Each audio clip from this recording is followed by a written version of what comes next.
Yun mga kababayan ko na mga kabule, kamusta tayo dyan sa Pilipinas, ano? Anyway, nakakalungkot lang kasi alam mo yun, siguro nabalitaan nyo naman yung nangyari doon sa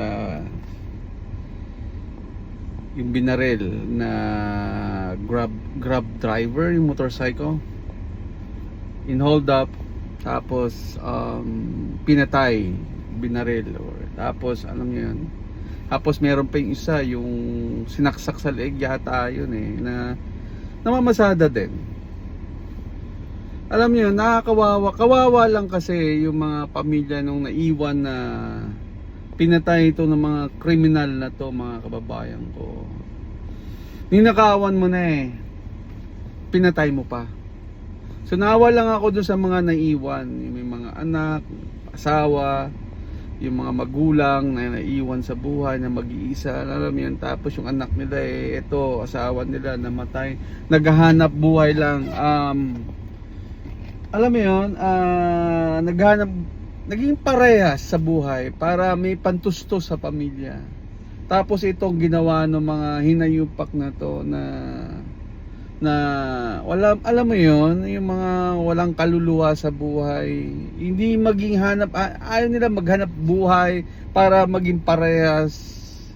Anyway, mga kababayan ko, ano, hindi ko sinisisi sa gobyerno ito or kay BBM. Ang sa akin lang, kanino ko isisisi? Kanino ko isisisi sa mga ito? Yung mga naghahanap buhay lang, tapos binaril mo o sasaksakin mo sa leeg. Kanino ko isisisi? Tanong ko sa inyo, mga kababayan ko. Isisisi ko ba sa inyo yan? Ang ibig ko sabihin, mga kababayan ko, kung talagang may malasakit ang gobyerno sa atin, hindi ganito, mga kababayan ko. Hindi ganito ang nasapit ng isang lalaki na binaril, tapos yung isa sinaksak sa leeg. Tapos meron pa ako narinig dyan, mga kababayan ko, yung mga grab driver o mga nagmumotor na may nakalagay rito sa helmet, I think nag-viral yun, na wag mo akong patayin, may pamilya ako, parang ganun nakalagay, mga kababayan ko. So ang ibig ko sabihin, kanino ko isisisi? Kanino? Siyempre sa gobyerno, mga kababayan ko. Dito, kasi naging pabaya sila. Naging pabaya sila sa mga tao, sa mga Pilipino. Kasi anong inatupag? Ito, impeachment ni Sara, flood control, tutusin, wala pa rin nakukulong. Busy mga hinayupak itong mga sa gobyerno na to. Especially ito sa impeachment ni BP Sara. Nakalimutan nyo na yata yung mga sambay ng Pilipino, mga kababayan ko. Nakalimutan na nila itong mga nasa gobyerno na to. Nakalimutan nyo na yung mga nasa kongreso dyan, mga sa Senate dyan, BBM. Nakalimutan mo na yata na may mga Pilipino na niluklok ka dyan sa posisyon mo, na nabudol mo. Ngayon ito, pinapabayaan mo. Nagkalat yung mga korupsyon, nagkalat yung mga kriminal sa kalsada. Hindi naging patas. Ayaw maghanap ng trabaho, kundi alam mo yung ginagawa, pang-hold up. Hindi pa kontento, papatayin pa at babarilin pa. Mga kababayan ko, kanino natin isisisi? Kasi alam ko meron akong basher dyan na talagang, isisisi mo na naman kay BBM. Of course, isisisi ko kay BBM. Laging pabaya. So of course, isisisi ko sa gobyerno, alang isisisi ko sa iyo. 'Di ba? Kasi wala silang ginagawa. Natubag ito pag impeachment kay BP Sara. Nakalimutan na nila yung mga tao, mga Pilipino. Napapabayaan. 'Di ba? Kanino ko isisisi? Alangan sa iyo, animal. Sarap magmura, mga kababayan ko, dahil kawawa yung mga naiwan ng pamilya nito na binaril mo na. Tapos meron pa ako nakita dyan grab driver din nakalagay dito sa helmet, wag mo ako patayin, may pamilya ako. 'Di ba? Kawawa. Kawawa yung mga naiwan. Kasi napapabayaan ng gobyerno. Wag niyo sabihin sisisi ko sa gobyerno. Yes. Sinisisi ko sa gobyerno. Alangan sa iyo, animal. 'Di ba, mga kababayan ko? Kasi Sa ngayon, mga kababayan ko, nagkalat na naman yung mga kriminal. Nagkalat yung mga salot. Yung mga adik, wala nang ginawa. Wala nang ginawa. After no mag-drugs, mang-hold up, mang-rape. Diba? Napakadali patayin nila. O asa na nga yung hustisya dyan, mga kababayan ko? Asa na yung hustisya ngayon? Yung mga pinapatay na mga kriminal, na mga hold-upper. Diba, mga kababayan? Asa na yung hustisya? Napapabayaan ng gobyerno ang mga Pilipino. Nakakainis lang kasi wala kayong hinatupag kundi impeachment kay Sara Duterte. Wala kayong natupag kundi ito. 'Di ba? Ang laki na nagagastos ng gobyerno. Samantalang ito, yung mga mayayang Pilipino pinapapabayaan nyo. Asan na? Asan na rin ang hustisya nung namatayan? Nung binaril, hinold up, binaril pa. 'Di ba? Yung isa, sinaksak sa leeg.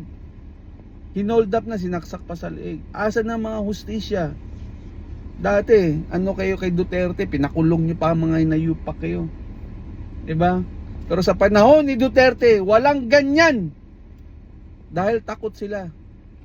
Ngayon, asan kayo mga inayupak? Alam nyo mga kababayan ko, gising kayo mga kababayan ko. Ito yung mga kontra noon kay Duterte, mga kontra, sarili lang nila inisip, pero tutusin mga kababayan ko, kayo ang kawawa. Yung mga isang kahit isang tuka lang. Kayong kawawa sila, ganun lang. Ganun lang sila na ganun. Pero ang tutusin kawawa dyan, kayo mga Pilipino, kasi wala naman sila ginagawa sa gobyerno eh. Saling gagaling nila magsalita na ganito si Duterte, mamatay tao. Pero ngayon, mga kababayan ko, asan sila ngayon? Napapabayaan kayo. Hinold up na, pinatay pa. Nakakalungkot lang. Kasi yung mga naiwan sa pamilya, nakakalungkot lang. May mga anak at naghahanap buhay ng patas, tapos itong nasapit. 'Di ba? Ngayon, asan na ang hustisya? Asan na kayo? Gumising kayo. Mga sa gobyerno. Siyempre, isisisi namin sa inyo dahil napapabayaan nyo na. Yung mga salot sa lipunan, nandyan, pakalat-kalat, mga kababayan ko. Napakadali lang sa kanila humold up at patayin ng isang tao. 'Di ba? Samantalang ito kayo, mga nasa gobyerno kayo, ikaw, mga animal, kung sino ka man, nasa gobyerno, BBM, alang kanino isisisi ko sa sa mga Pilipino dahil kayo ang nasa oposisyon. Dapat kayo mag-solve ng problema dyan sa kalsada o sa lansangan yung mga pakalat-kalat ng mga kriminal dyan. 'Di ba mga kababayan ko? Gumising kayo. Wala kayong natupag kundi impeachment ni VP Sara Duterte. Milyon-milyon na nagagastos niya dyan sa Kamara, sa Senado. Milyon-milyon na. Samantalang yung mga tao, mga Pilipino, nandyan, pakalat-kalat yung mga kriminal. Di ba kayo naawa sa pamilya ng mga matayan na hinold up? Samantalang kayo, mga nasa gobyerno kayo, mga hinayupa kayo, wala kayong ginawa, magpapakataba, magpapakalunod sa pera ng taong bayan. Di ba mga kababayan ko? Nakakahiya kayo. Gumising kayo mga imulat nyo mga mata nyo para makita nyo ang problema ng bayan. Di ba? Alam nyo mga kababayan ko, tutuusin mas okay ako sa panahon ni Duterte na nagtatago yung mga inayupak. Takot dahil takot mamatay. Ngayon mga hinayupak kayo, ginagamit lang kayo. Kayo mga hinayupak kayo, mga loyalista, mga dilawan dyan, mga diehard sa mga loyalista at sa diehard sa mga dilawan dyan. Ginagamit lang kayo mga animal. Kayo ang kawawa. Mga kayo, kasi yung mga mataas, hindi kawawa yan. Sila nagpapakataba lang ng pera niya mga yan. Nagnanakaw lang ng pera sa gobyerno. Tamantalang kayo, ginagamit kayo, wala naman kayo nakukuha. Gumising kayo. Kawawa yung mga kapitbahay nyo, mga neighbor nyo, mga kapwa natin Pilipino, kawawa. 'Di ba? Samantalang sila, ayun. nagpapakasarap sa gobyerno, natutulog sa pera. Samantalang tayo, kayo mga Pilipino, isang kahit sa tuka, kawawa kayo.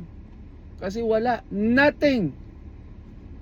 Tapos ito, kinakampihan nyo pa yung mga loyalista dyan, kinakampihan nyo pa yung sa gobyerno, kay BBM, bakit daw sinisisi? Siyempre, kanino namin sisisi? Asan na yung mga hanggang ngayon?